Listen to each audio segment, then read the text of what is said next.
মৃত্যু ধনী আর গরিবকে বরাবর করে দিবে। মৃত্যু সুখী আর দুঃখীকে বরাবর করে দিবে। মৃত্যু আনন্দ এবং বেদনাকে সমান করে দিবে। মৃত্যু অট্টালিকা আর কুড়ে ঘরের মানুষকে কি করে দিবে? সমান সমান করে দিবে। সমান করে দিবে। সমান করে দিবে। ওই কিতাবে লিখছে যে ওমর ইবনে আব্দুল আজিজ যখন বলছে, হায় আমার বন্ধুদেরকে কি করেছ, আমার দোস্তদেরকে কি করেছ, আমি যাদের সাথে রাতের পর রাত গল্প করতাম, আমার সেই বন্ধুদেরকে তুমি কই নিছ হে মৃত্যু।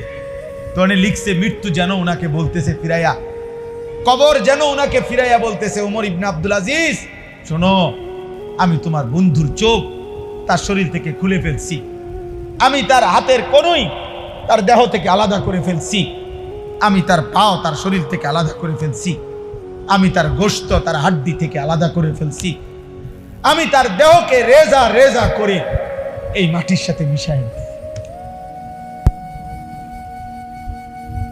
যদি কারো দিল থাকে তো সে বুঝবে, কবর তাকে এটাই বলবে যে বন্ধুকে কবরে রাইখা 6 মাস পরে 9 মাস পরে আইসো একদিন, দেখবা তোমার বন্ধুর কোনো চিহ্ন নাই, তোমার আপন জনের কোনো চিহ্ন নাই, তোমার স্বজনের কোনো চিহ্ন নাই। আমি সব রেজা রেজা করে দিছি, সব ছিন্ন ভিন্ন করে দিছি। অতএব ভাই আমার, বন্ধু আমার, দোস্ত আমার,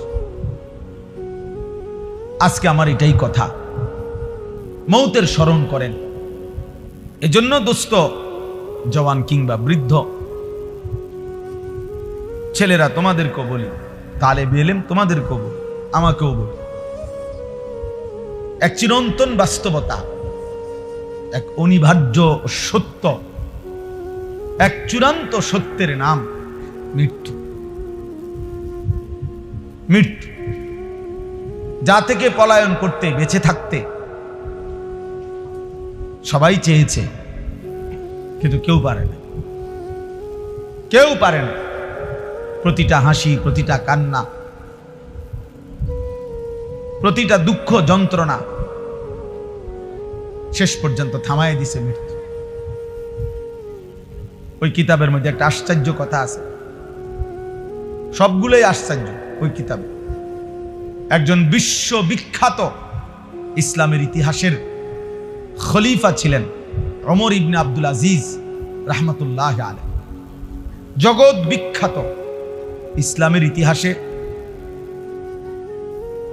আল্লাহর নবী সাল্লাল্লাহু আলাইহি সাল্লামের 4 খলিফা আবু বকর, ওমর, ওসমান, আলী রিদওয়ানুল্লাহি আলাইহিম আজমাইনের পরে, 4 খলিফার পরে পৃথিবীতে সবচেয়ে বেশি সফল, মুত্তাকি, জনপ্রিয়, পরিচিত, আল্লাহ ভীরু যেই খলিফা ছিলেন, মুসলিম বাদশাহ, উনি হলেন এই ওমর ইবনে আব্দুল আজিজ। ওনাকে ইসলামের 5ম খলিফা বলা হয়। এলেমে, আমলে, তাকওয়ায়, ফরহেজগারিতে, সর্বগুণে উনি ছিলেন একজন অনন্য, হিম্মতে, সাহসে, সব দিকে ওনার জীবনী অনেক সুন্দর। ওনার রাত দিন, খেলাফতের পূর্বে যখন খলিফা ছিলেন তখন সব সময় উনি শতভাগ তাকওয়ার উপরে ছিলেন, আল্লাহ ভীতির উপরে ছিলেন। তো ওই কিতাবে লিখছে উনি মাঝে মাঝে কবরস্থানে যাইতেন, আর কবরের দিকে তাকাইয়া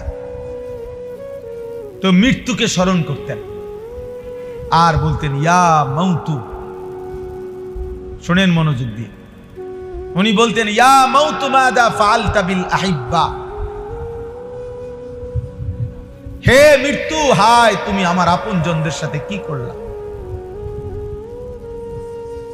মাযা ফাআলতা বিল আহিব্বা, আমার ভালোবাসার প্রিয় মানুষগুলোর সাথে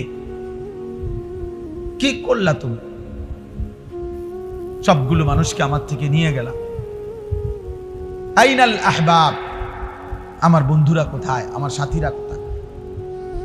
এই নিজে নিজে বলতেন আমার ভালোবাসার মানুষগুলো কই।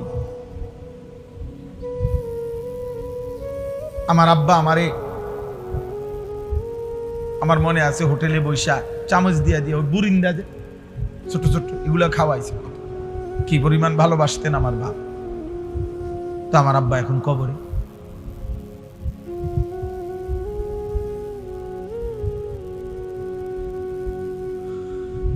আইনাল আসদিকা, উনি বলতেন আমার বন্ধুরা কোথায়, আমার বন্ধুরা কই। আইনাল জুল্লাস, অর্থ হলো আমি যাদের সাথে বসতাম তারা এখন কই। আইনাস সাম্মার, যাদের সাথে আমি রাত জেগে কথা বলতাম, রাতের পর রাত, আমার সেই দোস্তরা কোথায়।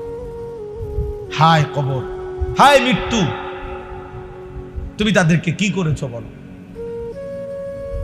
এইভাবে তিনি চিৎকার করতেন আর মৃত্যুকে স্মরণ করতেন। অর্থাৎ বুঝাইতে চাইতেন যে হায় মৃত্যু তো আমার একে একে বহু আপনজনকে কি নিয়ে এলো, আপনজনকে নিয়ে এলো। এজন্য দোস্ত, এটা চিরন্তন বাস্তবতা। এই সমস্ত নসিহত,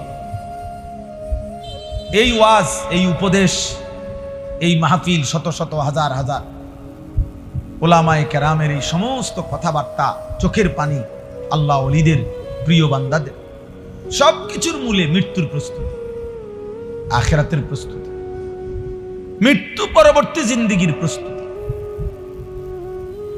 দুনিয়া এমন এক জায়গা ভাইয়া, তেমন কোনো প্রস্তুতি না নিলেও দুনিয়া পার হয়ে যায়, চলে যায়, রিজিক মিলে যায়। পঙ্গু, প্যারালাইজড, অন্ধ, বোবা, বধির, অসল, অক্ষম, উপার্জনহীন, সকলেই কোনো না কোনো ভাবে রিজিক মিলে যায়, রিজিক মিলে যায়। আমি এক জায়গায় বাংলাদেশে একটি জেলায় একজন ভাইরে দেখছি, ওনার একটা ছেলে আছে, বাচ্চাটা সোজা হইয়া বসতে পারে না, কোলে করে রাখে। বাচ্চাটা এত বড় ছিল, যখন দেখাইছিল আমার, বাচ্চাটা ঠিক এত বড়, বাচ্চার মাথাটা এত বড়, বাচ্চার স্বাভাবিক শরীরের অংশের চাইতে মাথা 3 গুণ ভারী, এত বড়। আজকে প্রায় 6 বছর পরে আমি আবারও ওনারে জিজ্ঞাইছি, আপনার বাচ্চাটার কি অবস্থা? হুজুর এই আগের মতোই, বাচ্চাটা এখনো বাইচা আছে, শরীরটা ছোট, মাথাটা অনেক বড়। কিছুদিন পর পর মাথার থেকে কি যেন পানি বের করতে হয়, অনেক টাকা চিকিৎসায় খরচ হয়, সামান্য উপার্জন করে। কিন্তু প্রত্যেক মজলিসে বয়ানে ওলামাদের কাছে যায়, আসা যাওয়া করে, তার সংসারে কি পরিমাণ পেরেশান। কিন্তু আমার প্রশ্ন হলো, সেই অক্ষম বাচ্চাটারও রিজিক মিলে যায়। তো দুনিয়া তো দোস্ত কোনো না কোনো ভাবে মিলেই যায়, মিলেই যায়। যে মানুষ কোনোদিন পৃথিবীর কোনো কিছু চোখে দেখে নাই, ওই সেই অন্ধ লোকটাও কোনো না কোনো ভাবে খায়, খায় না? কি বলেন? তাহলে আখিরাতের প্রস্তুতি, মৃত্যুর প্রস্তুতি, পরকালের প্রস্তুতি, নওজোয়ান বাবারা, এটা মূল পরিস্থিতি, মূল ফিকির। আল্লাহ নবী সাল্লাল্লাহু আলাইহি ওয়াসাল্লাম বলছেন, আকসিরু যিকরা হাদিমিল লাযযাত, আমার উম্মত ওই জিনিস বেশি বেশি স্মরণ করো যা তোমার সমস্ত স্বাদ, মজা, আনন্দ সব মিটায়া দিবে। ওই মৃত্যুকে বেশি বেশি স্মরণ করো। মৃত্যু একদিন আসবে যা তোমার জিহ্বার সব স্বাদ বন্ধ করে দিবে। আর গরুর গোশতের স্বাদ আলাদা, মুরগির গোশতের স্বাদ আলাদা, রুই মাছের স্বাদ আলাদা, ইলিশ মাছের স্বাদ আলাদা, এক এক শাকের, এক এক তরকারির এক এক স্বাদ। এই ছোট্ট একটা জিহ্বা এক মহান মালিক কি পরিমাণ ভাবে সেটিং করে দিয়েছেন, যা লক্ষ আইটেমের খাবারও ভিন্ন ভিন্ন স্বাদ বলে দেয়। অথচ ঠিক এই সাইজের আরেকটা গোশতের টুকরা যদি এটা বদলাইয়া এখানে লাগান, ওই অনুভূতি মিলবে। কই এরকমই তো গোশতের টুকরা, আমার এই হাতের গোশত, পায়ের গোশত, সেখানে তো এরকম অনুভব হয়। তো আল্লাহ নবী সাল্লাল্লাহু আলাইহি সাল্লাম বলেন, সব স্বাদ, সব আনন্দ, সব মজা একদিন মিটিয়ে দেবে, নিশ্চিহ্ন করে দেবে, স্তব্ধ করে দিবে যেই জিনিস, তার নাম মৃত্যু। আকসিরু, আমার উম্মত বেশি বেশি স্মরণ, বেশি বেশি স্মরণ। যত আউলিয়া বুজুর্গ পীর মাশায়েখ যুগে যুগে ছিলেন, আছে এখনো, প্রত্যেক আউলিয়া মাশায়েখ পীর বুজুর্গরা তাদের মুরিদ অনুসারী ভক্তদেরকে যেই সমস্ত আমল দেয়, এই আমলের মধ্যে অন্যতম একটা আমল এটাও যে মৃত্যুর মুরাকাবা। মৃত্যুর মুরাকাবা সব পীরের কাছে, সব আউলিয়ার কাছে মানুষের জীবন সুন্দর হওয়ার জন্য, আল্লাহর ভয় তৈরি হওয়ার জন্য, কবরের ভয় তৈরি হওয়ার জন্য, জাহান্নামের ভয় তৈরি হওয়ার জন্য মৃত্যুর মুরাকাবা মানে মৃত্যুর স্মরণ, এটা একটা কার্যকর পরীক্ষিত একটি পদ্ধতি, একটি পদ্ধতি। আর কোনো কিছুতে এতটা দিল নরম হয় না। রাসূলুল্লাহ সাল্লাল্লাহু আলাইহি ওয়াসাল্লাম এই জন্য বলছেন, কাফা বিল মাউতি ওয়াইজান, ওয়াজের জন্য, নসিহতের জন্য, উপদেশের জন্য মৃত্যুর স্মরণ, মৃত্যুর কথা, এটাই যথেষ্ট। আর লাগবে না। মৃত্যুর স্মরণ করা, মৃত্যুর কথা মনে করিয়ে দেওয়া, এটাই ওয়াজের জন্য যথেষ্ট, যথেষ্ট। তা এই জন্য বললাম, হযরত আব্দুল্লাহ ইবনে আমর ইবনুল আস, আরেকটা উদাহরণ শুনেন, ওই কিতাবে আছে। নবী সাল্লাল্লাহু আলাইহি সাল্লামের বিখ্যাত সাহাবী আব্দুল্লাহ ইবনে আমর ইবনুল আস, ওনারা বাপ ফুত দুইজনই সাহাবী। মানে ওনার আব্বা আমর ইবনুল আস রাদিয়াল্লাহু তাআলা উনিও সাহাবী, ওনার ছেলে আব্দুল্লাহ ইবনে আমর ইবনুল আস উনিও সাহাবী, নবীজির সাহাবী দুজনই। এবং ওনার আব্বা এই আমর ইবনুল আস যিনি রাদিয়াল্লাহু তাআলা, সাহাবাদের মধ্যে সবচেয়ে বেশি বুদ্ধিমত্তা, কূটনৈতিক জ্ঞান, সূক্ষ্ম বুদ্ধিমত্তা, প্রজ্ঞা, বিচক্ষণতার যাদের মধ্যে ছিল, ওর মধ্যে উনি অন্যতম। হযরত আমর ইবনুল আস, গোটা আরব জানতো তখন যে আমর ইবনুল আসের বুদ্ধিমত্তা সবচেয়ে বেশি। মিশর বিজেতা রাসূলুল্লাহ সাল্লাল্লাহু আলাইহি ওয়াসাল্লামের সাহাবী, মিশর বিজয় করছিলেন ওনার নেতৃত্বে। অনেক অবদান ইসলামের জন্য, অনেক ত্যাগ, অনেক ঘটনা, অনেক কিছু ওনার আছে। আল্লাহর নবী সাল্লাল্লাহু আলাইহি ওয়াসাল্লামের ঘনিষ্ঠ সহচর সাহাবী ছিলেন এবং বেশি সময় নবীজির কাছাকাছি যারা থাকতেন, বিশেষ পরামর্শ দিতেন, নবীজি জিজ্ঞেস করতেন, এর মধ্যে উনি একজন অন্যতম।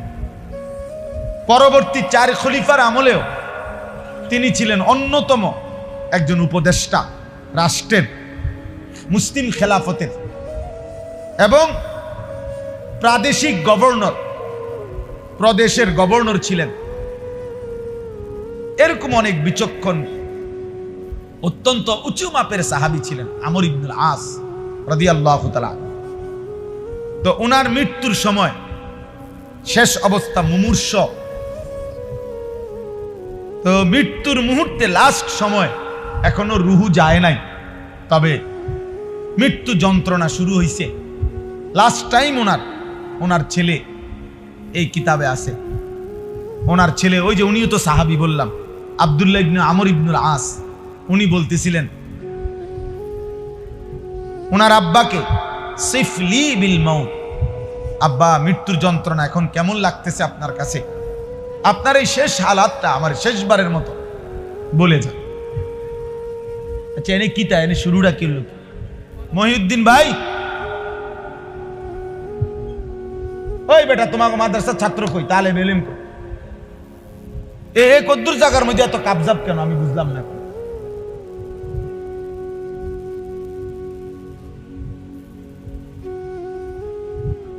আশ্চর্য কথা। তো এখানে এটা তো কোনো স্টেশন না, এটা বিজরা বাজার এনে না, বিজরা বাজার তো হেনে না।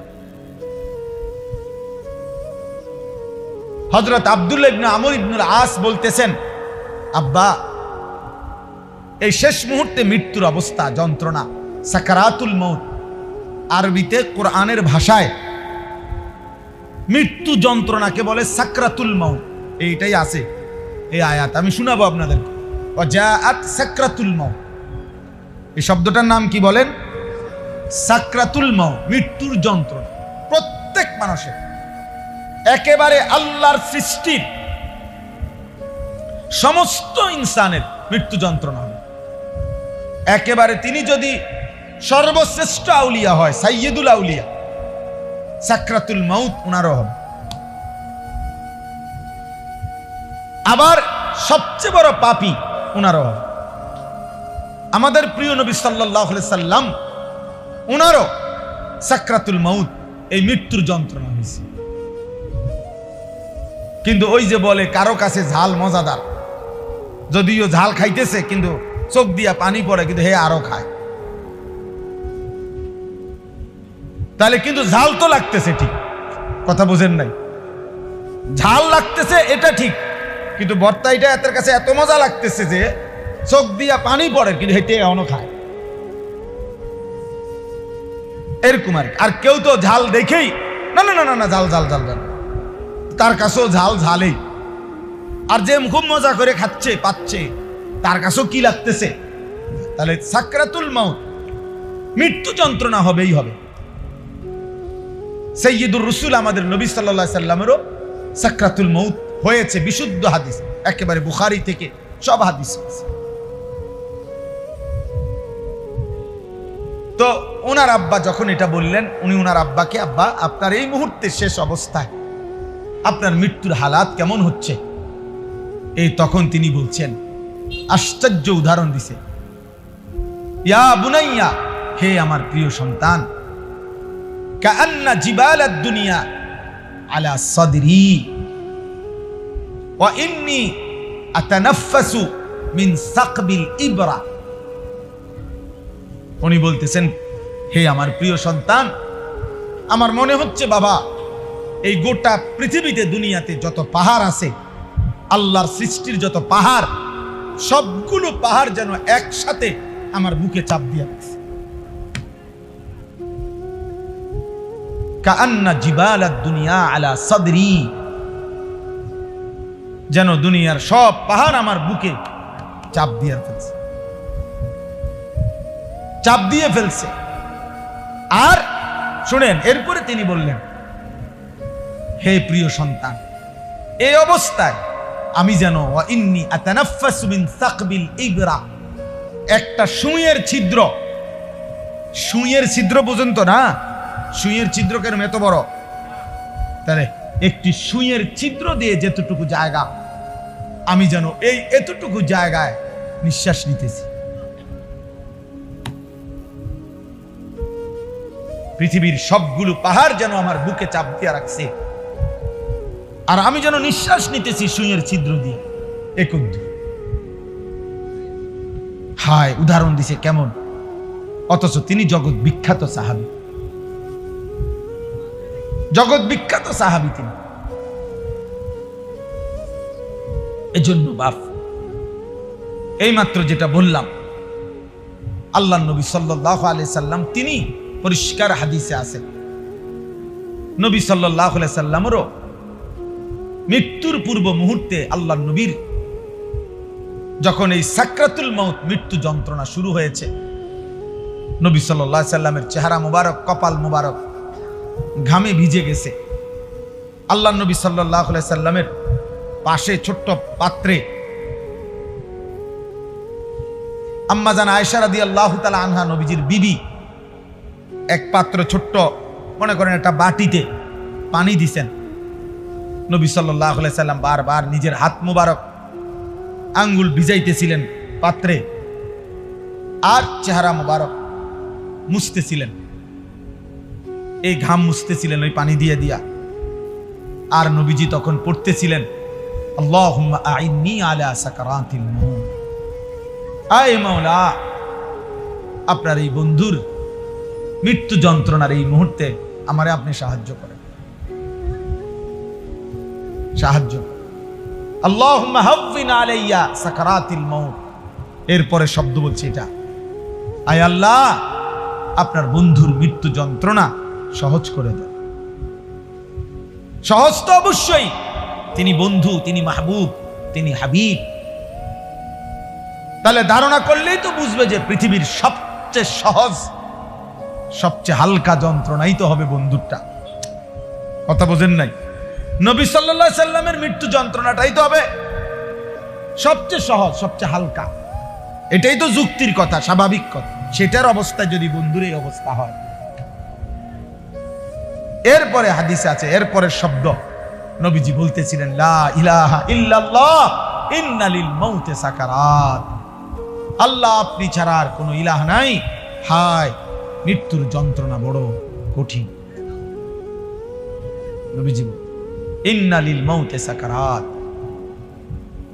মৃত্যু যন্ত্রণা বড় কঠিন, বড় কঠিন। এই জন্য দেখেন খুদ রাসূল সাল্লাল্লাহু আলাইহি ওয়াসাল্লাম, সরদারে দু আলম নবী সাল্লাল্লাহু আলাইহি ওয়াসাল্লাম, বন্ধু আমার, তিনি পর্যন্ত উম্মতকে শিখাবার জন্য মৃত্যু যন্ত্রণার এই হালাতটা তুলে ধরছেন, যেন উম্মত শিখতে পারে, উম্মত যেন বুঝে যে হায় আমার রাসূল যদি এরকম আচরণ করে থাকেন, বলে থাকেন, আমার কি হবে, আমার কি হবে, আপনার কি হবে। 30 বছর ধরে যে কোনো দিন সুদের ব্যবসা ছাড়ে নাই, হায় তার কি হবে। আজকে 30 বছর ধরে প্রতিদিন যে ওজনে কম দেয়, আহা সেই মুসলমানের কি হবে। আজকে 30 বছর ধরে যে নারী, যেই বোন, যেই মা, যেই বিবি বেপর্দা, আমার সেই বোনের কি হবে। আজকে খোদার 1 বছর, 2 বছর, 3 বছরে মুসলমানের যে সন্তান কোনদিন 365 দিনের 1 বছরে ফজরের নামাজ পড়ে নাই, সেই যুবকের কি হবে বলে। প্রত্যেক দিন ওজনে যে কম দেয়, হারাম উপার্জন করে, 2 নম্বরই ব্যবসা করে, আহা তার কি হবে, তার কি হবে। মৃত্যুর এই ভয়াবহ যন্ত্রণা থেকে সে কিভাবে বাঁচে, কিভাবে বাঁচে। কোরআনুল কারীমের মধ্যে আছে, খোদার কসম বা কাল্লা ইদা বালাগাতিত তারাকি অকিলা মান রাক। আল্লাহ তাআলা বলেন, মালাকুল মউত আজরাইল যখন রুহু কবজ করতে আসবে, নাফরমান পাপীর রুহুটা কলিজা থেকে টান দিয়া ছিঁড়ে ফেলবে। আর ফেরেশতা আজরাইল যখন ছিঁড়ে ফেলবে, প্রত্যেক নাফরমান পাপীর রুহু এই কণ্ঠনালীর কাছে এসে আটকায় যাবে, আর ভিতরেও যায় না, বাইরেও হয় না। আল্লাহ তাআলা বলেন ওয়াকিলা মান রাক। আত্মীয় স্বজন আশপাশের সবাই বলবে, এখন তাকে চিকিৎসা করবে কে, সে যে ছটফট করতেছে, মাথা লাড়তেছে, এখন ঝাড়ফুঁক দিবে কে, আরে ডাক কবিরাজ ডাকো, বৈদ্য ডাকো, কে আসো, তারে ডাকো না, তারে বাঁচাও। কিন্তু আল্লাহ বলেন ওয়াজান্না আন্নাহুল ফিরাক, কিন্তু নাফরমান তো বুঝে ফেলছে আজ তাকে চলেই যেতে হবে। ওয়াজান্না আন্নাহুল ফিরাক ওয়ালতাফাতিস সাকু বিস-সাক। আল্লাহ তাআলা বলেন ভয়ে, আতঙ্কে, কষ্টে এই নাফরমান তার 2টা পাও, 2 পায়ের গোসা, গোড়ালি একটা আরেকটার সাথে যেমন লাগিয়া রইছে, এতটুকু সাহস হবে না, শক্তি হবে না এই বেঈমান নাফরমান পাপীর যে পাওটা 1 সুতার নাড়াবে। আমি এই কয়দিন কি, এই শুক্রবার দিন, এই গত শুক্রবার 26 তারিখ আমার মাহফিল ছিল পাবনা। তা আমি ঢাকার থেকে গাড়িতে গেছি আরিচা ফেরিঘাট, আরিচা পাটুরিয়া ফেরির ঘাটে গিয়ে রাত্রে তখন 9টায়, বরাবর রাত 9টায় অন্ধকারে আমার জন্য ওনারা আপনার স্পিড বোট ঠিক করছে স্পেশালি। তো স্পিড বোটে আমার ওই পারে নিয়ে যাবে মাহফিলে। স্পিড বোটে উঠছি আমরা 6-7 জন। তো স্পিড বোট এটা যখন ছাড়ছে অন্ধকার, আর যখন একটু সামনে গেছে আর ঢেউ বাড়ি মারতেছে, 31 মিনিট সময় লাগছে প্রায় যাইতে ওই পারে। বিশ্বাস করেন, আমি বুঝার জন্য বলতেছি, আমি যে ওই বোটের এক সাইড এটা দৌড়ছি এমনি, আর লা ইলাহা ইল্লা আনতা সুবহানাকা ইন্নী কুনতু মিনাজ জালিমিন পড়তেছি মহিউদ্দিন ভাই। একটা সুতা, একটা ইঞ্চি আমি আর আমার পাও নাড়াই নাই। এত না আমার ডরে যে পাও নাড়ালে নিয়ে পড়ে যায়, হাত নাড়ালে নিচে কি হয় পড়ে যায়। এমন ভয় লাগছে ওই মাথা যাওয়া পর্যন্ত যে হাত পাওটাও নাড়াইবার মনে হয় যেন নিঃশ্বাসটা ফেলবার সাহস হচ্ছে না, নিঃশ্বাস ফেলবার সাহস হচ্ছে না। তো আল্লাহ তাআলা কোরআনে বলেন ওয়ালতাফাতিস সাকু বিসাক, মানে এক পায়ের গোছা আরেক পায়ের লগে ভাবে মিলে যাবে নাফরমানের। মৃত্যুর যন্ত্রণায় রূহ বাইরও হয় না, ভিতরেও যায় না। এই অবস্থায় সে পাওটাও নাড়াইবার শক্তি পাবে না।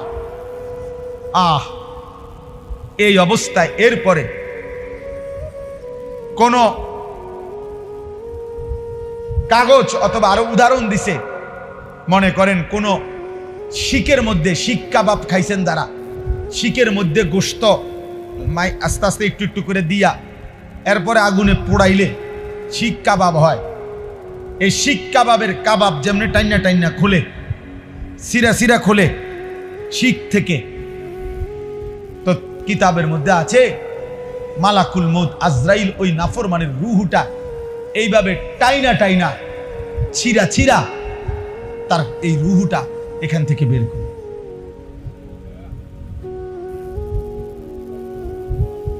এখান থেকে বের করে কে হবে সেদিন আমার, কি হবে বেনামাজি ছেলে তোমার।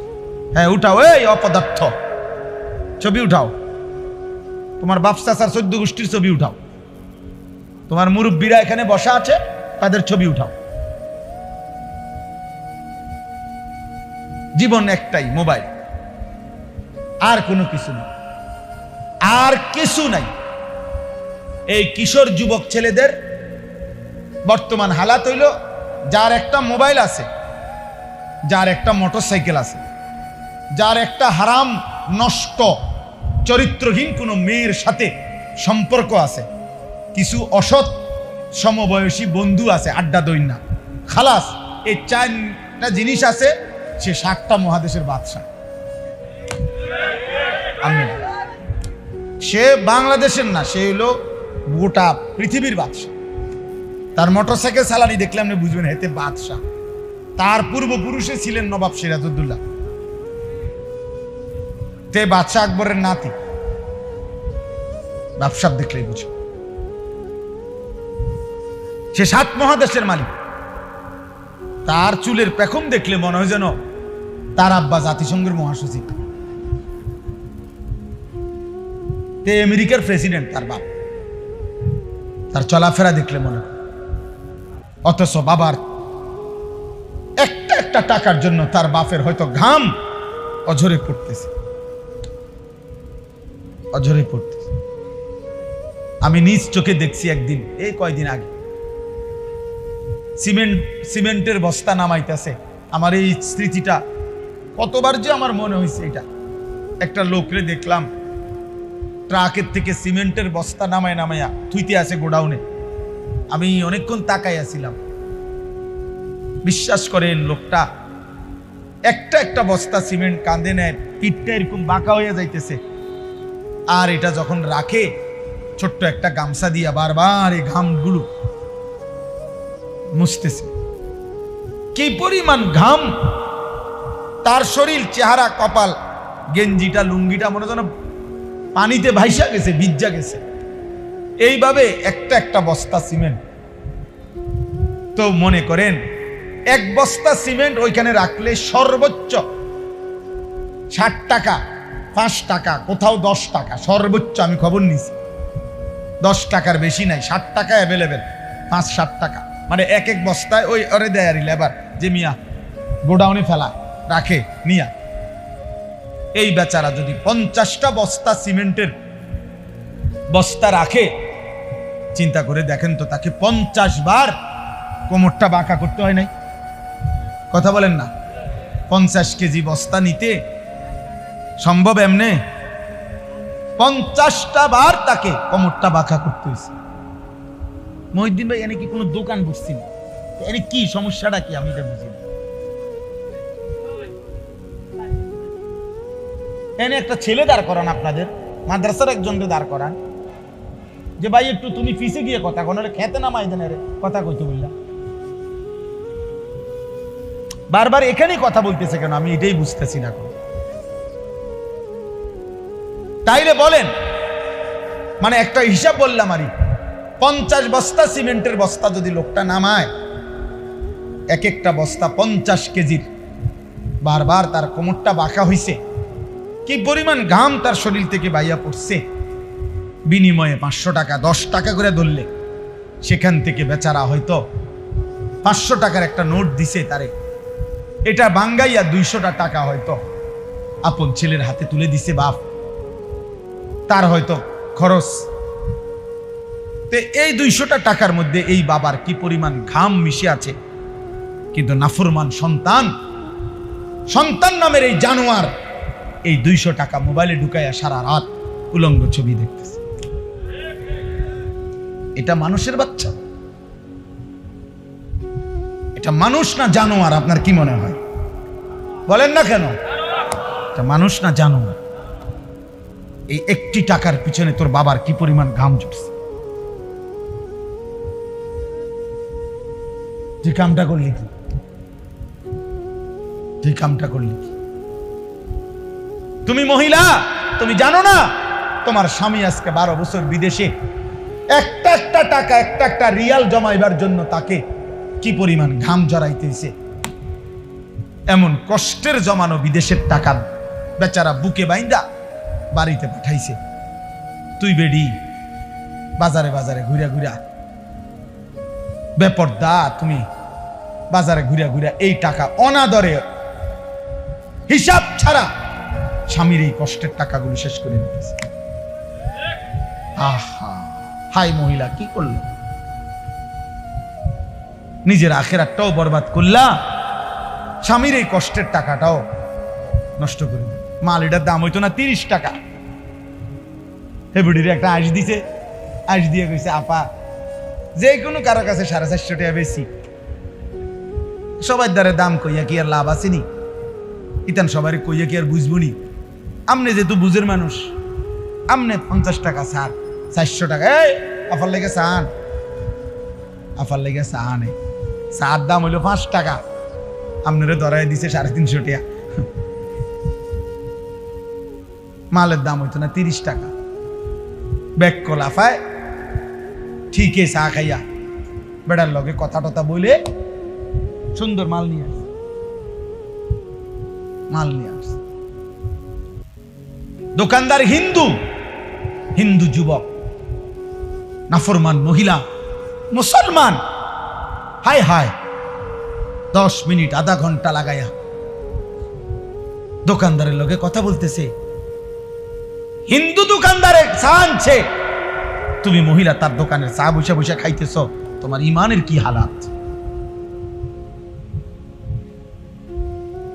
তোমার কোনো আখেরাত নাই বোন, তোমার কোনো কবর নাই, তোমার কোনো মৃত্যু নাই। এটাই শেষ কথা তোমার।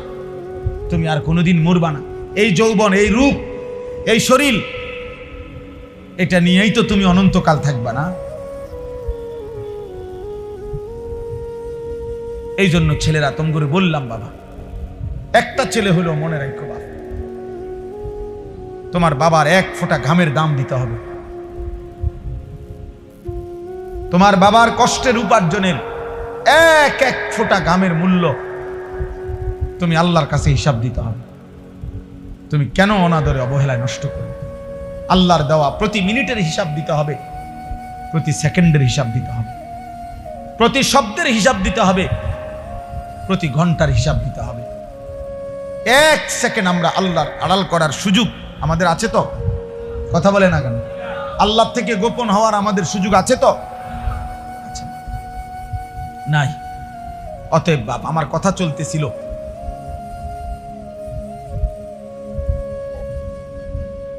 মৃত্যুর কথা বলিয়া, মৃত্যুর স্মরণ, মৃত্যুর যন্ত্রণা, সাকরাতুল মাউত, এটা বড় বেশি ভয়ানক। আর এটা যদি এমন হইতো যে এমন যে ভাই আমার লোক আছে, আমনে আমার অসুবিধা হইতো না, আমি সরকারি দলের লগে আমার সম্পর্ক, হ্যাঁ আমার ক্ষমতা আছে, আমার টাকা আছে, আমি বাঁচার ব্যবস্থা আছে, এমন ব্যবস্থা কারো কাছে আছে? মৃত্যু ধনী আর গরিবকে বরাবর করে দিবে, মৃত্যু সুখী আর দুঃখীকে বরাবর করে দিবে, মৃত্যু আনন্দ এবং বেদনাকে সমান করে দিবে, মৃত্যু অট্টালিকা আর কুড়ে ঘরের মানুষকে কি করে দিবে? সমান, সমান করে দিবে, সমান করে দিবে, সমান করে দিবে। ওই কিতাবে লিখছে যে ওমর ইবনে আব্দুল আজিজ যখন বলছে, হায় আমার বন্ধুদেরকে কি করেছ, আমার দোস্তদেরকে কি করেছ, আমি যাদের সাথে রাতের পর রাত গল্প করতাম, আমার সেই বন্ধুদেরকে তুমি কই নিছ হে মৃত্যু। তো লিখছে মৃত্যু যেন ওনাকে বলতেছে ফিরাইয়া, কবর যেন ওনাকে ফিরাইয়া বলতেছে, ওমর ইবনে আব্দুল আজিজ শোনো, আমি তোমার বন্ধুর চোখ তার শরীর থেকে খুলে ফেলছি, আমি তার হাতের কোনই তার দেহ থেকে আলাদা করে ফেলছি, আমি তার পাও তার শরীর থেকে আলাদা করে ফেলছি, আমি তার গোশত তার হাড্ডি থেকে আলাদা করে ফেলছি, আমি তার দেহকে রেজা রেজা করে এই মাটির সাথে মিশাই দিই। যদি কারো দিল থাকে তো সে বুঝবে, কবর তাকে এটাই বলবে যে বন্ধুকে কবরে রাইখা 6 মাস পরে 9 মাস পরে আইসো একদিন, দেখবা তোমার বন্ধুর কোনো চিহ্ন নাই, তোমার আপন জনের কোনো চিহ্ন নাই, তোমার স্বজনের কোনো চিহ্ন নাই। আমি সব রেজা রেজা করে দিছি, সব ছিন্ন ভিন্ন করে দিছি। অতএব ভাই আমার, বন্ধু আমার, দোস্ত আমার, আজকে আমার এটাই কথা, মৌতের স্মরণ করেন, চারিদিকের মৃত্যু দেখেন, প্রতিদিন মানুষের জানাজা, কবরস্থান, লাশ, মৃত্যু দেখেন।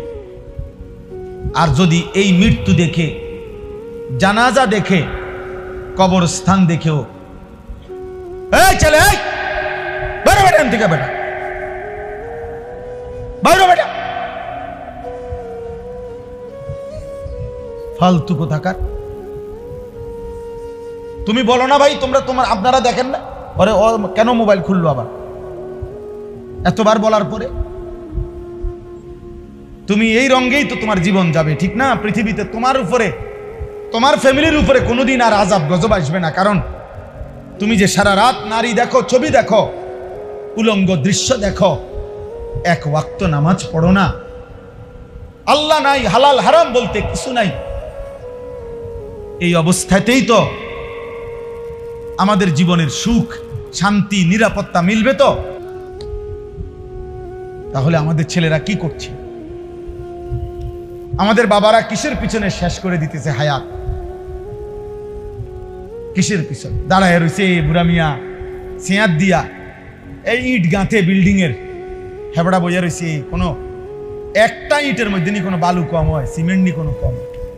বিল্ডিং হইতে হবে শতভাগ মজবুত। ফার্নিচার বানায় উনি তাকাই আছে, ফার্নিচারের বার্নিশ করে, এবড়া সারা দিন জাগাত বইয়া রয়েছে যাতে করে বার্নিশ দুর্বল না হয়, কারণ এটা সোফা, সোফার এত দাম, ইটের গাঁথনির এত দাম। আর ওনার ছেলে আজকে 365 দিনে কোনোদিন ফজরের নামাজ পড়ে না, বাপ নামের এই মানুষটার চোখে এক ফোঁটা পানিও নেই।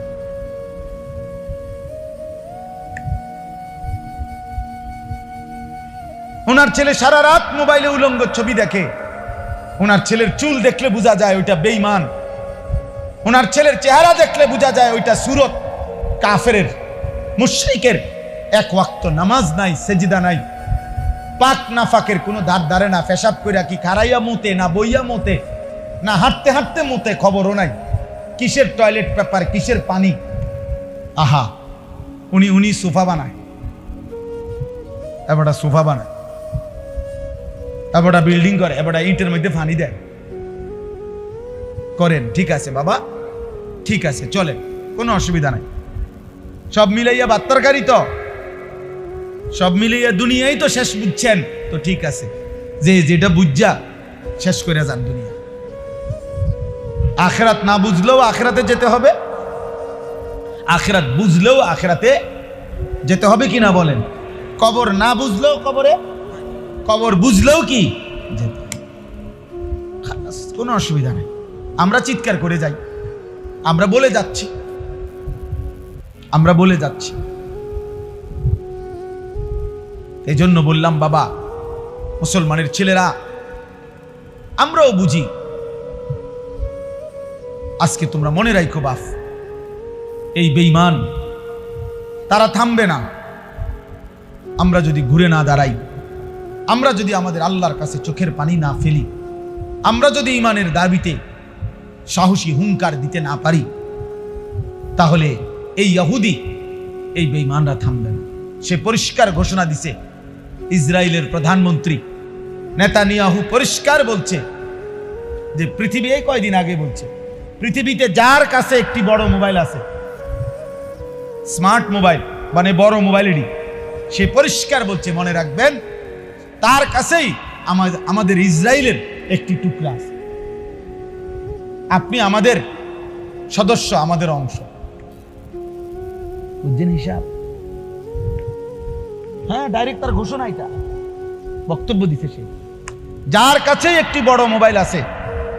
কারণ এই বড় মোবাইলের একটি মোবাইল এমন নাই যেটার কোনো না কোনো পার্টস কিসের, ইসরায়েলের ছাড়া নাই। অন্যান্য দেশেরও পার্টস আছে, কিন্তু ইসরায়েলের পার্টস এখানে আছেই আছে। সে বলছে সে আমাদেরই সদস্য, আমাদের একটা টুকরা হলো আছে। তাহলে পৃথিবীতে বড় মোবাইল ছাড়া বেওকুফ, এরম ছোট এই পিচ্ছি মোবাইল, এরম আমগো মতো বলদ একবারে অল্প আছে, এরম বেকুব আরো আছে। এই আমরা অল্প কয়েকজন এরম, আর সামান্য, আমি তো এটাই কইলাম, আরো আছে। আমরা অল্প, মানে এরম বেকুব কম, যে এখনো এই যুগে এই ছোট মোবাইল ব্যবহার করে। অল্প কয়েকজন বলদ থাকতে পারে, বাকি সব চালাকরা সবাই 24 ঘন্টা স্মার্ট মোবাইল। উনি মানুষও স্মার্ট, মোবাইল স্মার্ট। ওরা মানুষও ব্যাক কল, এই জন্য আমার মোবাইলও ব্যাক। আমরা মানুষও আকামলা, এই জন্য মোবাইলও আকামলা।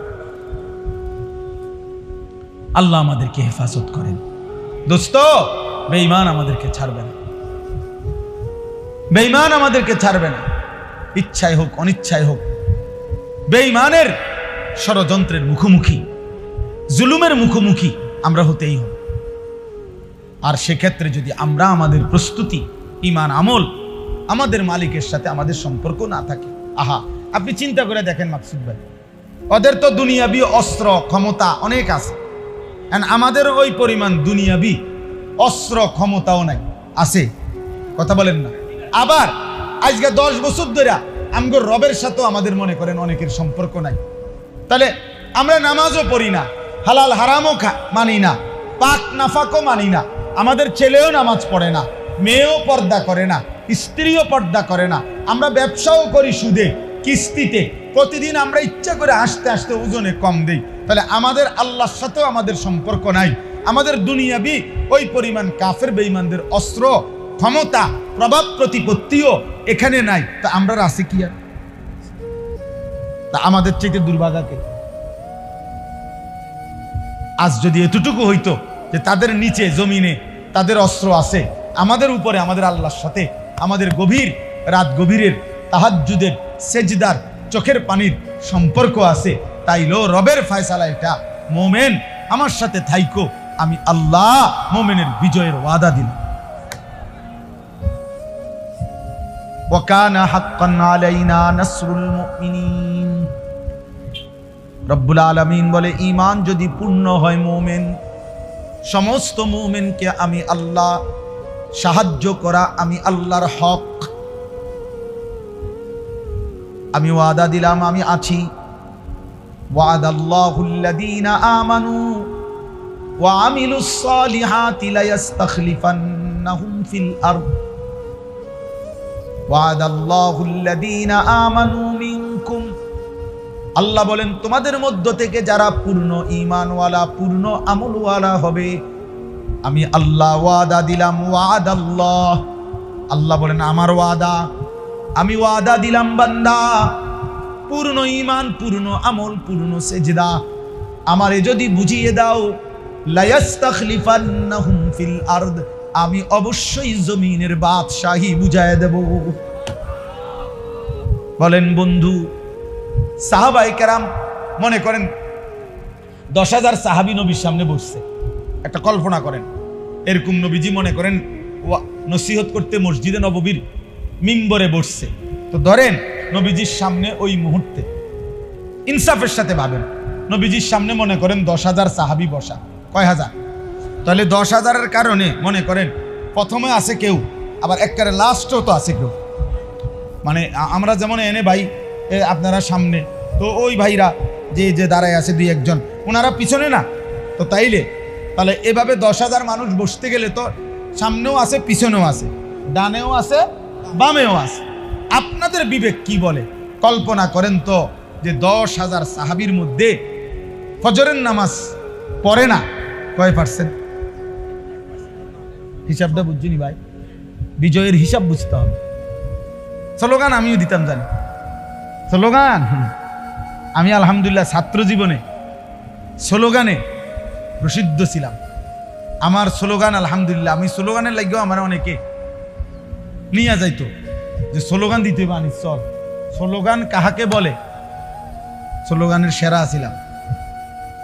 আমার উস্তাদ আল্লামা ইসহাক ফরিদি রহমতুল্লাহ আলাই, যার কাছে আমি বুখারি পড়ছি, হুজুরে বলতেন, আনিস চল কোথায়, যদি এই ডিপ্লোমা ইঞ্জিনিয়ার্স ইনস্টিটিউটে আজকে সেমিনার আছে, স্লোগান দিতে হবে। আমি চলেন উড়াইলাম, স্লোগান দিতে জানি আমি আলহামদুলিল্লাহ। ছাত্র জীবনে খুব স্লোগান দিতাম, ঘন্টার পর ঘন্টা স্লোগান দিতে পারতাম। মিছিল হইলে পাগল হয়ে থাকতাম যে মিছিল হইব কোন সময়, মিছিল হইলেই গিয়ে মাইক ধরতাম যে স্লোগান দিব আমি। স্লোগান তো দিলে হবে না বাবা। তাহলে আপনি কল্পনা করেন, প্রথম সাহাবী আর 10,000 নম্বর সাহাবী ফজরের নামাজ পড়ে না কয়জন? 5 ওয়াক্ত নামাজ পড়ে না কয়জন? হারাম রোজগার করে কয়জন? সুদ কিস্তির সাথে সংযুক্ত ছিল কয়জন? ওজনে কম দিছে কয়জন? এই হিসাবটা বুঝছেন? বিজয়ের হিসাব, বিজয়ের হিসাব এটা। কেন সাহাবায়ে কেরাম অর্ধ পৃথিবীতে, সারা পৃথিবীতে কালেমার পতাকা উড়াইলেন কিভাবে? মাত্র 30,000, অথচ কাফের 2 লাখ। মাত্র 10,000, কাফের 1.25 লাখ। এরকম মানে সৈন্য। আমরা কিতাবে স্পষ্ট পড়ছি, আশ্চর্য হবেন ভাই, কিতাবে স্পষ্ট পড়ছি, ওমর রাদিয়াল্লাহু তাআলা আনহু একদিন এক যুদ্ধে হযরত খালিদ ইবনুল ওয়ালিদ রাদিয়াল্লাহু তাআলা আনহুকে জিজ্ঞেস করছে, লম্বা ঘটনা, আমি শুধু ওই মূল কথাটা বলতেছি 1 মিনিট। যে ওনারে জিজ্ঞাসা করছে, খালিদ 60,000 কাফেরের বিরুদ্ধে যুদ্ধ করার জন্য তোমার সাথে কয়জন দিলে চলবে? তো উনি বলছে, আমিরুল মুমিনিন ওমর। ওমর তখন খলিফা, ইসলামের দ্বিতীয় খলিফা। হযরত খালিদ ইবনুল ওয়ালিদ বলছে, আমিরুল মুমিনিন ওমর, খালিদকে একা পাঠাইলেই চলবে, একাই পাঠাইলে চলবে। হযরত ওমর রাদিয়াল্লাহু তাআলা আনহু বলছেন, খালিদ অহংকার করলা, কথাটা বড়াই হয়ে গেল না? 60,000-এর মোকাবেলা একাই লড়বা? হযরত খালিদ ইবনুল ওয়ালিদ বলছে, ওমর আমিরুল মুমিনিন, আল্লাহর কসম অহংকার করে বলি নাই, বরং আমার নবীর একটা হাদিসের কারণে বলছি। আমার নবী সাল্লাল্লাহু আলাইহি সাল্লাম বলছেন, মাসালুল্লাযী ইয়াযকুরু রাব্বাহু ওয়াল্লাযী লা ইয়াযকুরু রাব্বাহু মাসালুল হাইয়্যি ওয়াল মাইয়িত। নবী তো বলছে, যে আল্লাহর জিকির করে, আল্লাহর ইবাদত করে, আল্লাহর স্মরণ করে, আর যে করে না, উভয়ের পার্থক্য হলো একজন জীবিত, একজন মৃত। তা আমার তো ইয়াকিন, আমিরুল মুমিনিন জীবিত তো শুধু আমি, 60,000 এগুলো তো মুর্দা। তো মরা মানুষ 60,000 হইলে কি আর 60 লাখ হইলে কি, জীবিত তো আমি একাই। কারণ আমি তো আল্লাহর জিকির করি, আমি তো আল্লাহর গোলামি করি, আমি তো আমার মালিককে সেজদা করি। প্রিয় সন্তান আমার, একটা ছেলে হলেও তোমারে বললাম ভাই, আগামী দিনের ইসলামের জন্য তুমি না ফিরলে আল্লাহর দ্বীনের জন্য লড়বে কে বাপ? তোমার বয়স মাত্র 16, 18। আহা, তুমি যদি দ্বীনের জন্য কোরবানি না দাও, ইসলামের জন্য কোরবানি করবে কি? আল্লাহর দ্বীনের জন্য কে লড়বে? 60 বছরের বুড়া চাচা, ওনার তো শক্তি নাই, উনি তো দুর্বল হয়ে গেছে, উনি তো দোয়া করতে পারবে এখন। এই জন্য আমার কথা, মূল বিষয়, আমরা মৃত্যুকে স্মরণ করি, মৃত্যুর যন্ত্রণাকে স্মরণ করি। আমাদের রব আমাদের সব জানেন, আমাদের মালিক আমাদের 24 ঘন্টা দেখেন। আমাদের অন্তরের ভিতরে গভীরে যত চিন্তা, যত কুমন্ত্রণা, আল্লাহ তাআলা বলেন, বান্দা আমি সব জানি। হৃদয়ের গভীরে তোমার কি আসা যাওয়া করে আমি সেটাও বুঝি বান্দা, আমি জানি বান্দা। এই পৃথিবীর কেউ টের পায় নাই তোমার মনে কি কি, আমি তো জানি। জানে?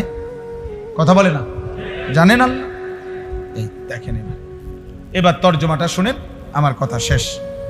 আমার 25-এ টাইম, 8:20 বাজে আমার গড়িতে।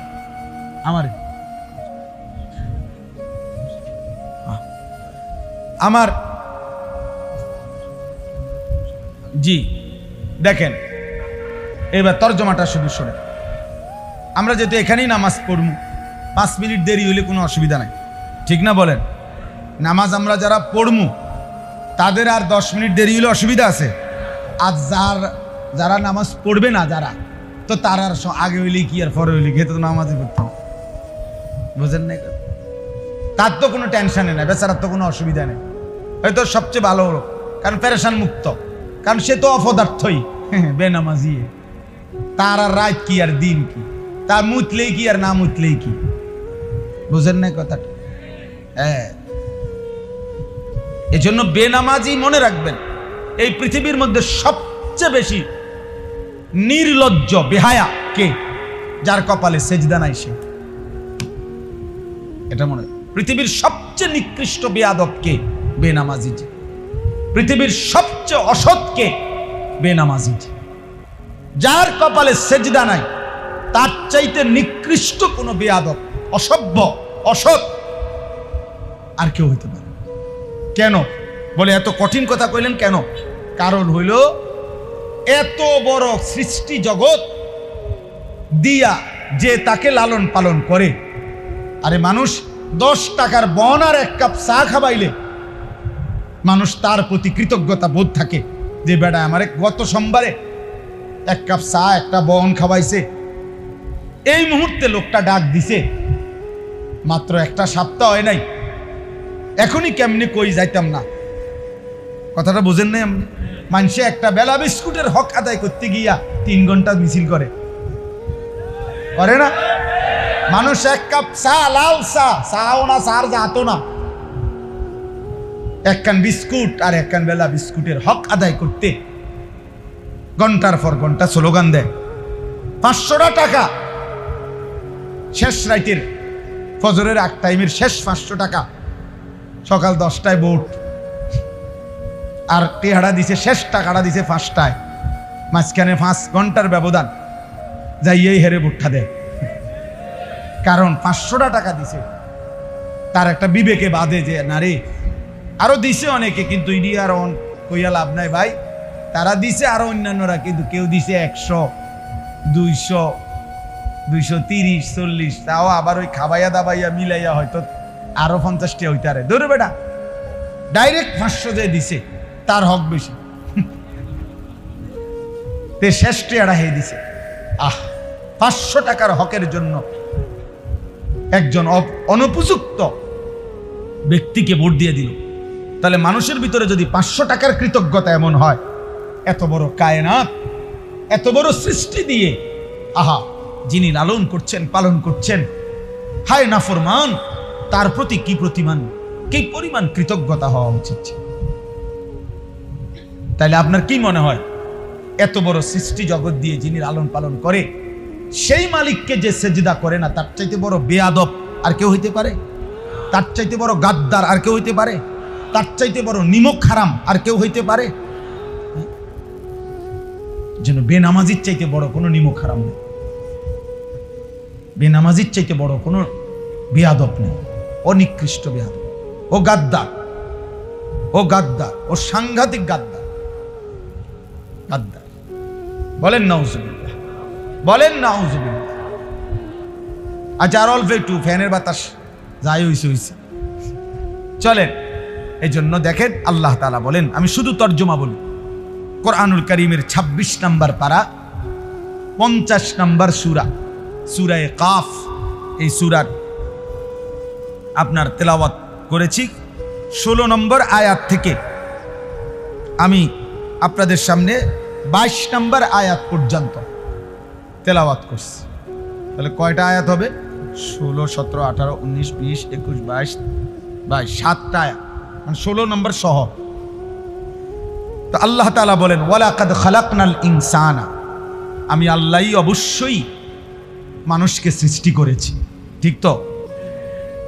ওয়া না'লামু মা তুওয়াসওয়িসু বিহি নাফসুহ, আমার বান্দা তার অন্তরের গভীরে যেই কথাগুলো আসা যাওয়া করে, শয়তান হোক নফস হোক, অন্তরের গভীরে যে তাকে ওয়াসওয়াসা দেয়, কুমন্ত্রণাগুলো দেয়, আমি আল্লাহ আমার বান্দার সেই অন্তরের গভীর বিষয়গুলোও জানি।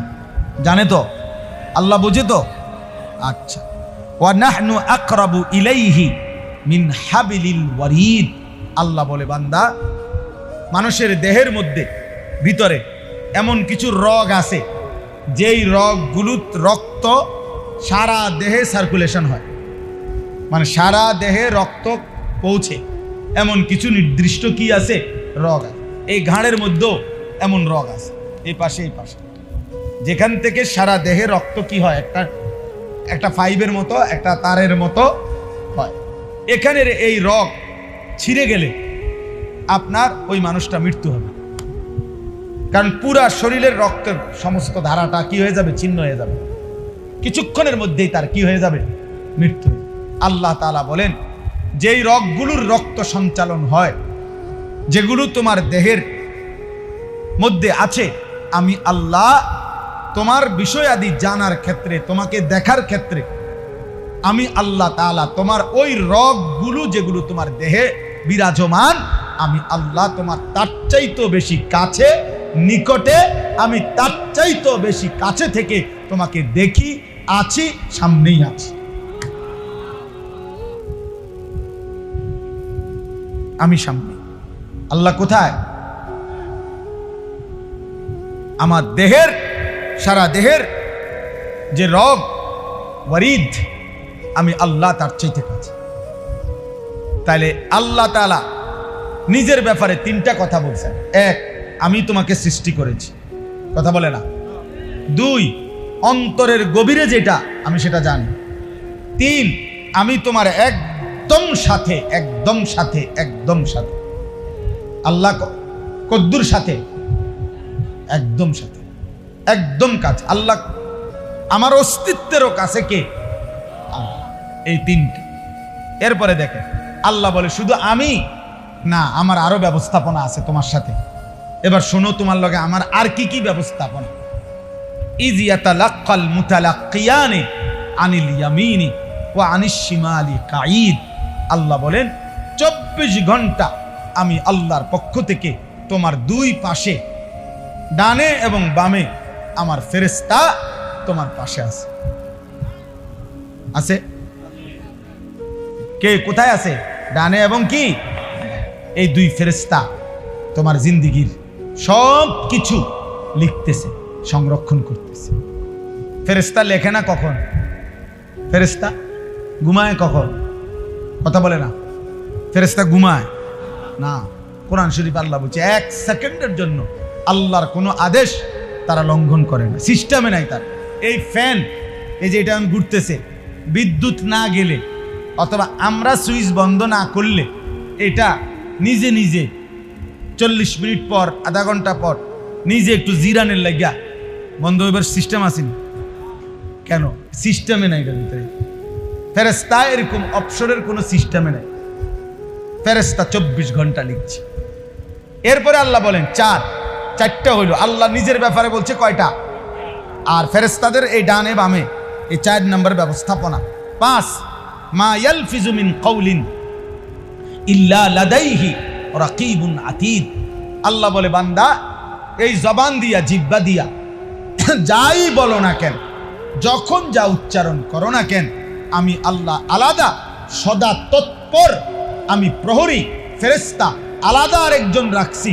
তোমার মুখ দিয়া যা বের হয়, ভালো মন্দ, দরকারি বেদরকারি সবকিছু আলাদাভাবে ও আরেকটা ফাইলের মধ্যে লিখতেছে। এটা একটা ব্যবস্থাপনা। এরপরে আল্লাহ বলেন এগুলো তো আছেই সংরক্ষণ। এইবার এই অবস্থায় তুমি যাই করো না কেন, করতে করতে মনে রেখো অজাআত সাকরাতুল মাউতি বিল হক, সত্য সত্যই নিশ্চিত একদিন তোমার মৃত্যুর যন্ত্রণা চলে আসে। মৃত্যুর যন্ত্রণা কি? যালিকা মা কুনতা মিনহু তাহিদ। এই মৃত্যু থেকেই তুমি পলায়ন করেছিলে, এই মৃত্যু থেকেই তুমি বাঁচতে চেয়েছিলে, কিন্তু সেই মৃত্যুর যন্ত্রণা শুরু হয়ে গেল, মৃত্যু হয়ে গেল। হয়তো মৃত্যু শেষ পর্যন্ত, কেউ বাঁচতে পারে তো শেষ পর্যন্ত? আল্লাহ বলেন অনুফিখা ফিস সূর। আর এভাবে একদিন তোমারে কবরে রাইখাই একদিন ইসরাফিল আবার ফু দিবে, আবার হাসরের মাঠ কায়েম হবে।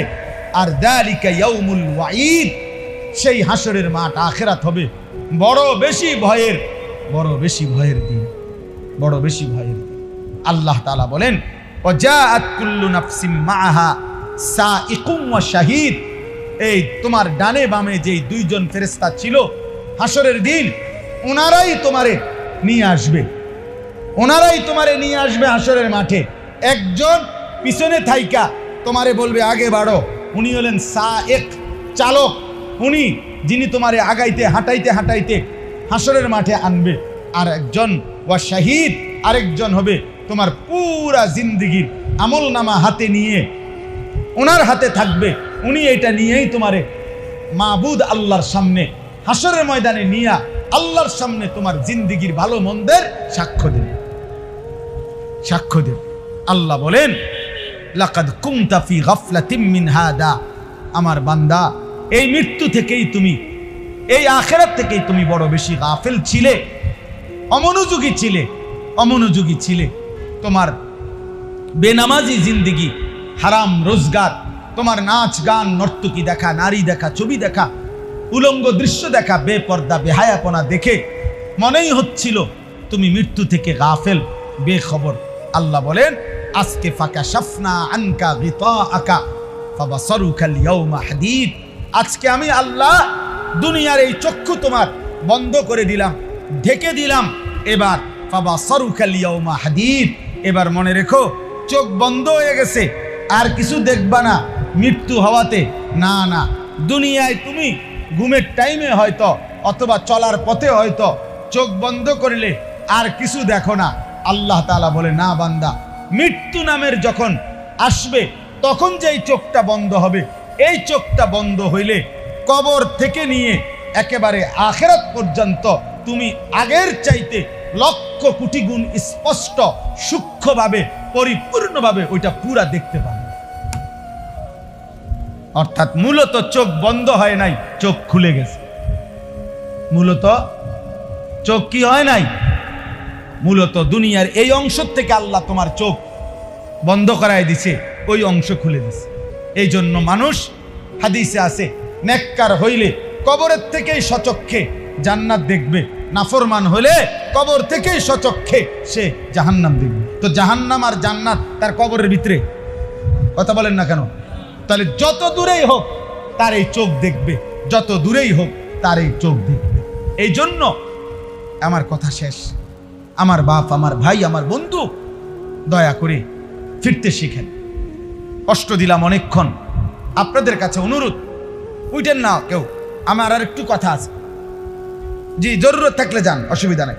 তো দেখেন, আমাদের প্রত্যেকের কাছে আমার কথা এটাই, মৃত্যু আমাদের নিশ্চিত, কবরের যন্ত্রণা আমাদের নিশ্চিত, মৃত্যুর যন্ত্রণা আমাদের নিশ্চিত। অতএব দুনিয়া ভালো থাকি আর মন্দ থাকি, সুখে থাকি আর জুলুম করা হোক, কাফের বেঈমান আমগরে মাইরেই ফেলুক মনে করেন, তারপরেও তো একটা কথা থাইকা যায়, যদি আখিরাত বাইচা যায়, যদি কবরে বাইচা যায়, তাহলে তো সফল। কথা বোঝেন নাই আমার? হয়তো দুনিয়া সুখ পাইলাম না, হয়তো দুনিয়া নিরাপত্তা পাইলাম না, কিন্তু আখিরাত তো যদি বেঁচে যায়, ভালো না এটা? এই কথাটাই আজকে আপনাদের কাছে বললাম। একজনও যদি বুঝে থাকেন কবর, হাসর, আখিরাত, পরকাল ভুলে যাওয়া কোনো মুসলমান মুমিনের জন্য উচিত না। পৃথিবীর সব কাফের ভুলে যাক, আমরা ভুলব না, বলেন ইনশাআল্লাহ। অতএব কবরের ভয়ে, আখিরাতের ভয়ে, মৃত্যুর ভয়ে আমাদের নামাজ পড়া উচিত, আমাদের চরিত্র ভালো রাখা উচিত, আমাদের হালাল উপার্জন করা উচিত, আমাদেরকে দ্বীনের সাথে থাকা উচিত। আল্লাহ আমাদেরকে তৌফিক দান করেন। আমার প্রিয় ভাই মাওলানা মহিউদ্দিন, আর 2 মিনিট আমার কথা। এই মাদ্রাসাটা তারাপুর মাদ্রাসা ইসলামিয়া দারুল উলুম মাওলানা মহিউদ্দিন আমাদের অনেক বেশি আদরের, অনেক বেশি মহব্বতের। আমার শায়েখ আরিফ বিল্লাহ হাকিমুন নফস আল্লামা মুফতি মুশতাকুন নবী কাসিমি হযরত দামাত বারাকাতুহুমের অনেক বেশি প্রিয় মানুষ হলো এই মাওলানা মহিউদ্দিন, যে এই মাদ্রাসার মুহতামিম। আলহামদুলিল্লাহ।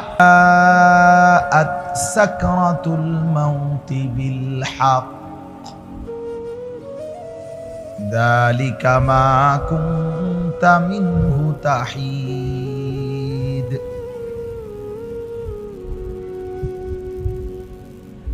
ওয়া নুফিখা ফিস সূর যালিকা ইয়াউমুল ওয়াঈদ।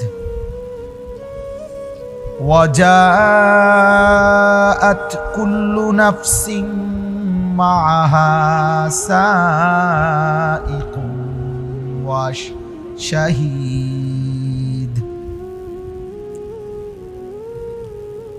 لقد كنت في غفلة من هذا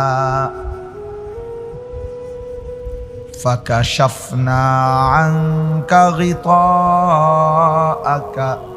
فبصرك اليوم حديد صدق الله مولانا العظيم وقال نبينا صلى الله عليه وسلم أكثروا ذكر هذه اللذات وقال صلى الله عليه وسلم كفى بالموت واعظا اللهم صل على محمد وعلى آل محمد كما صليت على إبراهيم وعلى آل إبراهيم إنك حميد مجيد اللهم بارك على محمد وعلى آل محمد كما باركت على إبراهيم وعلى آل إبراهيم إنك حميد مجيد سبحانك لا علم لنا إلا ما علمتنا إنك أنت العليم الحكيم ওরা বলছে মোবাইল হাতে ধরে করতে না, বলছিল কিনা বাংলাতে। ইংরেজিতে কই, যেহেতু বাংলায় বুঝছো না এটা।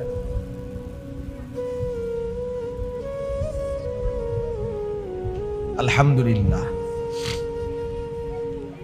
আল্লাহ পাক রব্বুল ইজ্জাত জুল জালাল ওয়াল ইকরামের ফজল কারাম, রব্বুল আলামিনের অপরিসীম ইহসান, মেহেরবানি, দয়া। আল্লাহ তাআলা আমাদেরকে আজ 30 সেপ্টেম্বর 2025 রোজ মঙ্গলবার কুমিল্লা জেলা লাকসাম উপজেলাধীন বিজরা তারাপুর মাদ্রাসায়ে ইসলামিয়া দারুল উলুম এর উদ্যোগে হাফেজ ছাত্রদের দস্তারবন্দি উপলক্ষে আহবাবে মুশতাক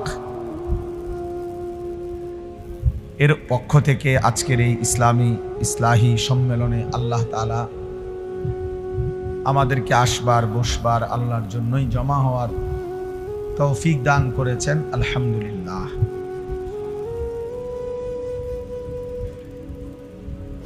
আমাদের প্রিয় ভাই মাওলানা মহিউদ্দিন, বিষয়টা আপনাদের কাছে 1 মিনিট বলছেও। আসলে ব্যক্তিগতভাবে আমি মোবাইল হাতে ধরে রেকর্ড করা পছন্দ করি না, এই জন্য এটা নিষেধ করি আমি নিজেই। মাওলানা নিজেই বলে ফেলছে, আমার সাথে অনেক সময় অনেক মাহফিলে প্রায় যায়, যার কারণে সে দেখছে এটা বলি আমি কড়াভাবে। এটার আসলে মূল কারণ হলো এতে করে ওই ব্যক্তির মনোযোগ বসে না, তার দিলে কোনো কথা জমে না, মোবাইলের মধ্যে কেবল ব্যস্ত থাকে, বারবার তার অন্তরের মধ্যে মোবাইলটার কথা মনে পড়ে, এটার মধ্যে ঠিকমতো উঠতেছে কিনা, বোঝা যায় কিনা, বন্ধ হয়ে যায় কিনা, ক্লিয়ার কিনা, ইত্যাদি ইত্যাদি। আর হাকিমুল উম্মত মুজাদ্দিদুল মিল্লাত হযরত মাওলানা শাহ আশরাফ আলী থানভী রাহমাতুল্লাহ আলাইহি বলছেন যে মনোবিজ্ঞানের কথা হলো মানুষের অন্তর একই মুহূর্তে 2 জিনিস ভাবতে পারে না। অর্থাৎ এই মুহূর্তে যদি আমার দিলের মধ্যে মোবাইলটা নিয়েই ভাবনা আসে, তাহলে আর আমার নিজের ভাবনা আসবে না, নিজের ভাবনা তৈরি হবে না। অথচ কেউ যদি নিজের দিল দিয়ে আল্লাহর কথা মনোযোগ দিয়ে শুনে, নিজের জন্য শুনে, অনেক সময় মানুষের মধ্যে অনুভূতি জাগে, হঠাৎ করে দিলের মধ্যে কম্পন তৈরি হয় এবং আল্লাহ তাআলার দয়ায় হতে পারে এই হঠাৎ এই শুনবার দ্বারা তার জিন্দেগি বদলায় যায়। অনেক কাহিনী আছে এই পৃথিবীতে, যে অসংখ্য অগণিত গুনার মধ্যে ডুবা ছিল, পাপের সাগরে ভাসছিল, আল্লাহর কালামের কোনো কথা, আল্লাহর কোনো কথা, সামান্য কোনো কথায় হয়তো কারো জিন্দেগি বদলায় গেছে, দিল বদলায় গেছে, জীবনটা পরিবর্তন হয়ে গেছে। এই জন্য ঝিনুক অনেক দিন বৃষ্টির 1 ফোঁটার জন্য অপেক্ষায় থাকে, আল্লাহর কুদরতে হঠাৎ কোনো 1 ফোঁটা ঝিনুকের মাঝে জমা হয়, তো নির্দিষ্ট 1 ফোঁটা পানি পেলে ছেলে এই অপদার্থ কথা বলা হয়েছে না, বেটা মোবাইল করতে না, ওটো মিয়া, মোবাইলে তোমার ভিডিও করা বাকি থাকলে বাইরে যাও।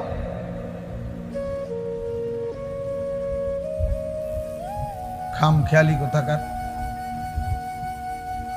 আমরা সুন্দর করে বলছি কিনা বলেন? আমি তো এটাই বুঝাইতেছি নাকি? সে এখনো করতেছে। কানে যদি কোনো কথাই শোনা না যায়, না পৌঁছে, তো হবেটা কি? বলে লাভ।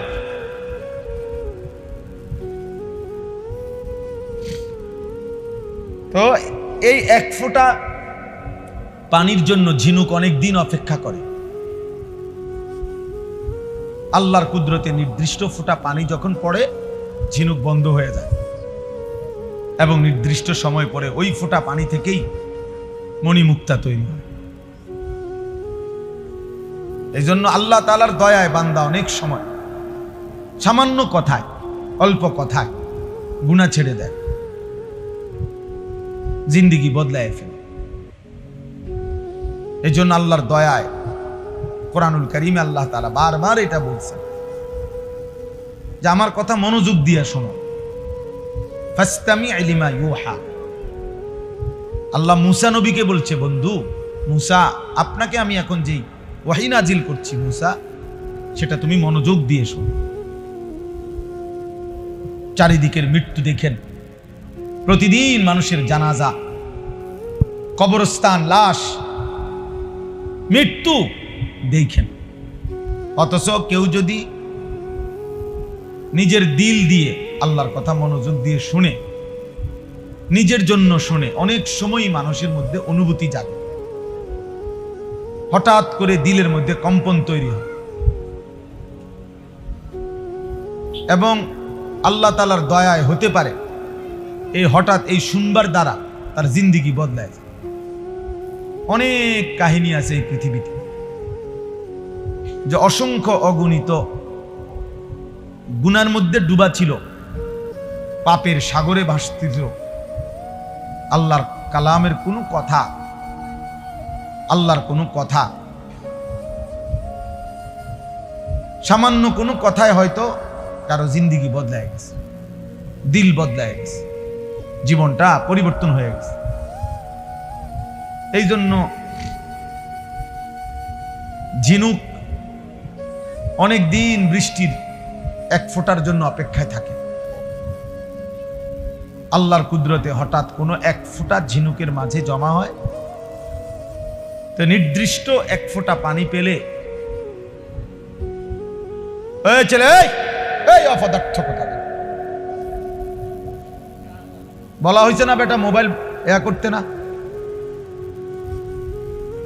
ওটো মিয়া, মোবাইলে তোমার ভিডিও করা বাকি থাকলে বাইরে যাও।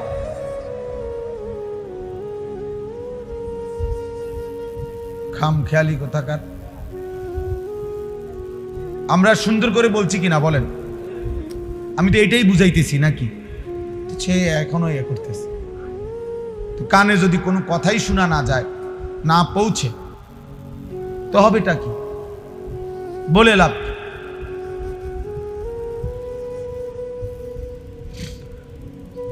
তো এই এক ফোঁটা পানির জন্য ঝিনুক অনেক দিন অপেক্ষা করে।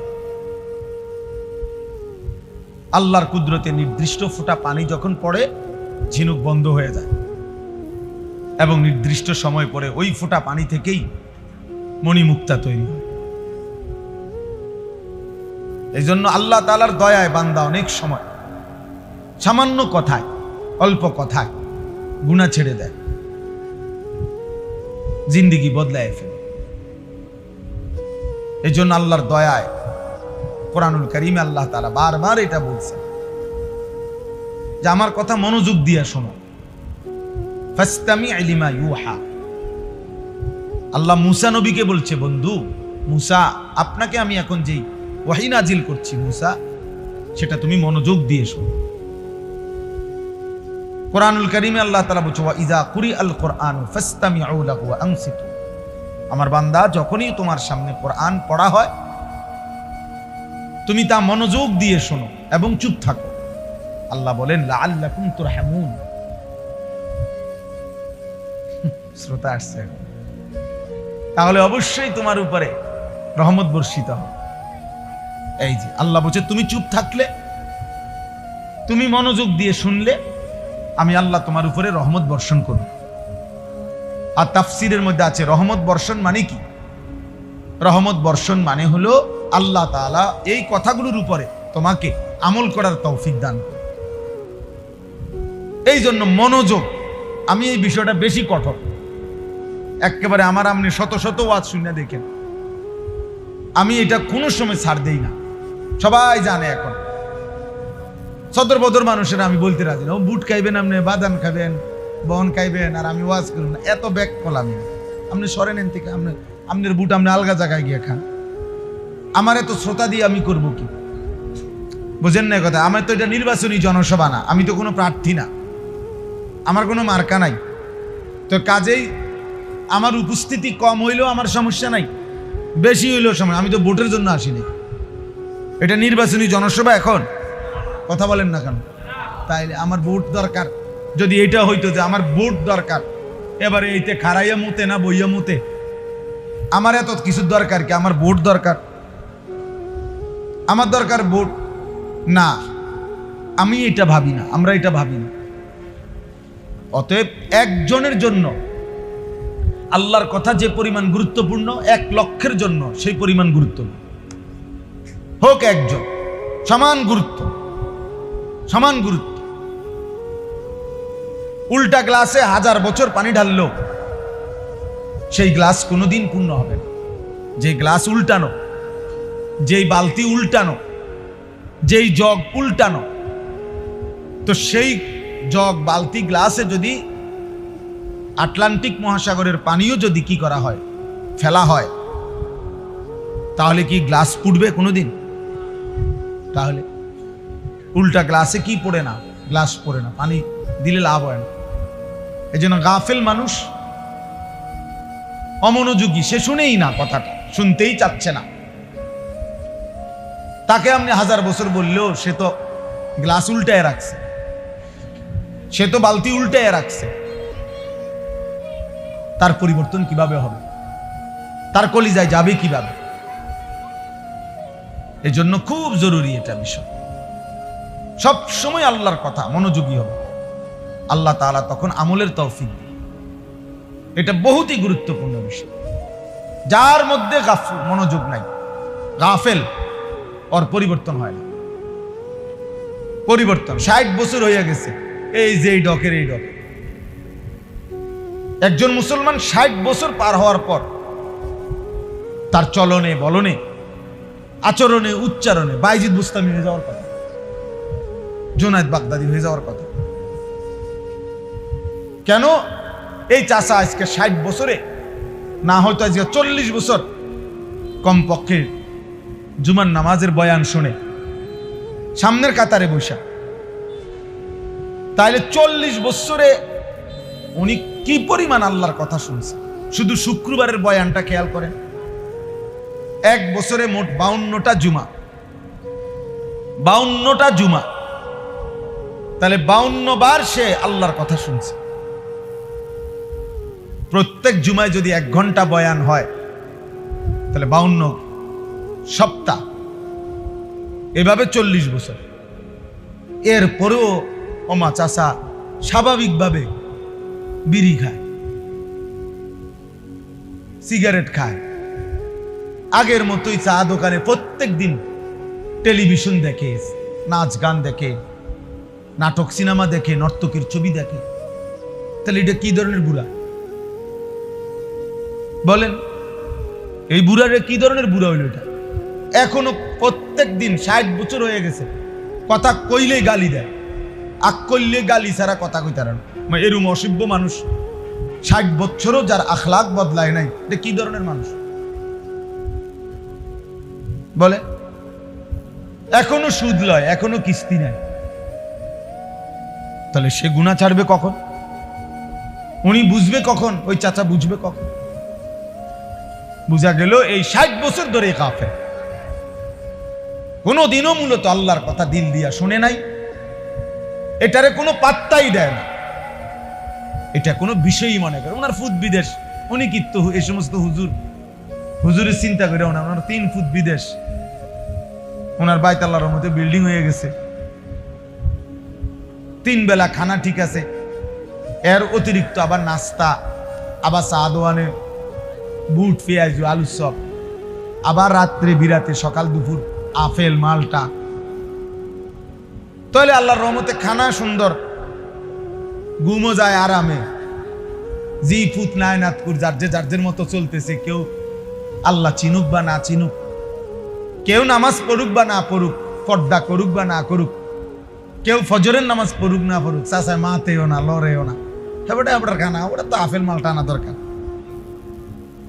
বুঝেন না কথা? এখন পুত্রের বউর যে চরিত্র নাই, মেয়ে যে ফজরের নামাজ পড়ে না, ছেলে যে ফজরের নামাজ পড়ে না, ঘরের কেউ যে আল্লাহর কোরআন পড়তে জানে না, এটা তো ওনার দরকার নেই। ওনার দরকার হলো ভাত তরকারি। তো এটার তো আলহামদুলিল্লাহ ব্যবস্থা আছে, কাজে উনি খুশি। এটা গাফেল মানুষের কাজ, এটা ফালতু মানুষের পরিচয়, এটা গাফেল লোকের পরিচয়। উনি মনে করছে আর কোনোদিন উনি মরবে না, উনি মনে করছে আর কোনোদিন কবরে যাবে না, আর কোনোদিন যাবে না। না বাপ, বিষয়টা এটা না। সুখের দুনিয়াও শেষ হয়ে যায়, দুঃখের দুনিয়াও শেষ হয়ে যায়। 3 বেলা যার খানা ঠিক মতো থাকে তারও মৃত্যু হয়ে যায়, আর ঠিক মতো খানা যে পায় নাই সেও একদিন মরে যায়। বাসর রাতও ভোর হয়, ফাঁসির রাতও ভোর হয়, কোন রাতই থেমে থাকে না। মৃত্যু এসেই যায়, মৃত্যুর যন্ত্রণা সত্য সত্য শুরু হয়ে যায়। আজকে সকালবেলা আমি একটা কিতাব পড়ছি, আরবি কিতাব। আরব বিশ্বের একজন বিখ্যাত, বর্তমান সময়ের সারা পৃথিবী আলোড়ন সৃষ্টিকারী যে কয়েকজন আরব দেশের আলেম লেখক, এর মধ্যে উনি একজন, ডক্টর আয়েজ আল কারনি। ওনার একটা বই, ওয়াজাআত সাকরাতুল মাউতি বিল হক, এই বইটার নাম। কোরআনুল কারীমের একটা আয়াত এটা। আল্লাহ তাআলা বলছে, নিশ্চিত সত্য যে সত্য সত্যই বান্দা মনে রেখো, মৃত্যুর যন্ত্রণা এসেই যাবে, শুরু হয়েই যাবে। যালিকা মা কুনতা মিনহু তাহিদ, আর এই মৃত্যু থেকেই তুমি প্রতিনিয়ত বাঁচতে চেয়েছিলে, পলায়ন করেছিলে, কিন্তু সেই মৃত্যু সত্য সত্য এসেই গেল। তোমার দাদাও মরতে চায় নাই, কিন্তু মরেই গেল। তোমার বাপও কোনোদিন মরতে চায় নাই, কিন্তু তিনি মারাই গেছে। তোমার দাদার বাপও মরতে চায় নাই, তিনি মারাই গেছেন। তোমার ফ্যামিলির যে মানুষগুলো কবরে, এরা কেউই মরতে চায় না, তাদেরও শেষ পর্যন্ত চিকিৎসা করা হয়েছে, চেষ্টা করা হয়েছে। হোমিও, অ্যালোপ্যাথিক, আয়ুর্বেদিক, কবিরাজি, দেশে বিদেশে প্রবাস বহু জায়গায় চিকিৎসা হয়েছে, কিন্তু মৃত্যু একদিন এসেই গেছে। মৃত্যুর যন্ত্রণা একদিন শুরু হয়েই গেছে। এই বিষয়টার উপরে উনি এই কিতাবটা লিখছেন।